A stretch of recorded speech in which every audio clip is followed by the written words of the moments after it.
ನನಗೆ actually expect ಮಾಡಿರಲಿಲ್ಲ ಈ ರೀತಿಯಲ್ಲಿ ಒಂದು ಇರುತ್ತೆ ಅಂತ. ಸಖತ್ತಾಗಿ ಮಜಾ ಬಂತು. Thank you. But it was good. Ashith ನಾವು ಲಾಫಿಂಗ್ ಬುದ್ಧಲ್ಲಿ ಅವನು ಸ್ವಲ್ಪ ದಿನ ವರ್ಕ್ ಮಾಡಿದ್ದ ಆ್ಯಂಡ್ ಕರೆಕ್ಟಾಗಿದೆ ಅವರಿಗೆ ಈ ಸಿನಿಮಾದಲ್ಲಿ ರಿಯಲ್ ಲೈಫಲ್ಲಿ ಯಾವ ಥರ ಕ್ಯಾರೆಕ್ಟರ್ ಇದರಲ್ಲೂ ಅದೇ ಥರದ್ದು ಒಂದು ಕ್ಯಾರೆಕ್ಟರ್ ಇತ್ತು.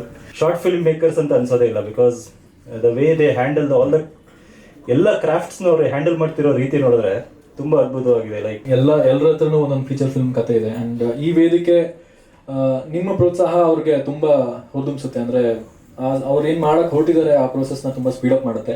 Chetan is I just wanted to special mention about this guy. ಒಂಥರ ಅದೇ ಮನೆ ಮಗ ಅಂದಂಗೆ, ಒಂಥರ ತಮಿಳಲ್ಲಿ ಮಕ್ಕಳ ಸೆಲ್ವಂತರ ಇವನ್ ಬೆಳೆಸಿದ್ರೆ ಮನೆ ಮಗ ಚೇತನ್ ಆಗ್ತದೆ.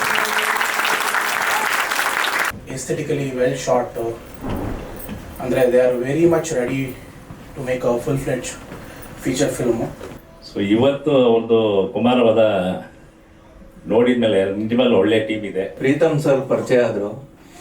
ಅವ್ರದ್ದೊಂದು ಸಿನಿಮಾ ರೆಡಿಯಾರೋ ಒಂದು ಸಿನಿಮಾ ಇದೆ. It is wonderful cinema. Kumaran Vadu, I loved it. I really wish the team can release it soon. Good luck to all of them. Already ತುಂಬ ಎಂಜಾಯ್ ಮಾಡಿದ್ದೀರಾ ಅನ್ಸುತ್ತೆ ಕುಮಾರನವಲ್ಲಿ. ಅದರಲ್ಲಿ ತುಂಬಾನೇ ಇನ್ನೋಸೆಂಟ್ ಕ್ಯಾರೆಕ್ಟರ್ ಇತ್ತು. ಇದರಲ್ಲಿ ಅದ್ರದ್ದು ಟೋಟಲ್ ಆಪೋಸಿಟ್ ಇದೆ, ಬಟ್ ಆ ಇನ್ನೋಸೆನ್ಸ್ ಇದೆ. ಆ್ಯಂಡ್ ಪ್ರೀತಮ್ ಅವರು ಅಷ್ಟೇ ತುಂಬ ಚೆನ್ನಾಗಿ ಮಾಡಿದ್ದೀರಾ. ಆದಷ್ಟು ಬೇಗ ಫೀಚರ್ ಫಿಲ್ಮ್ ಬರಲಿ ನಿಮ್ಮಿಂದ.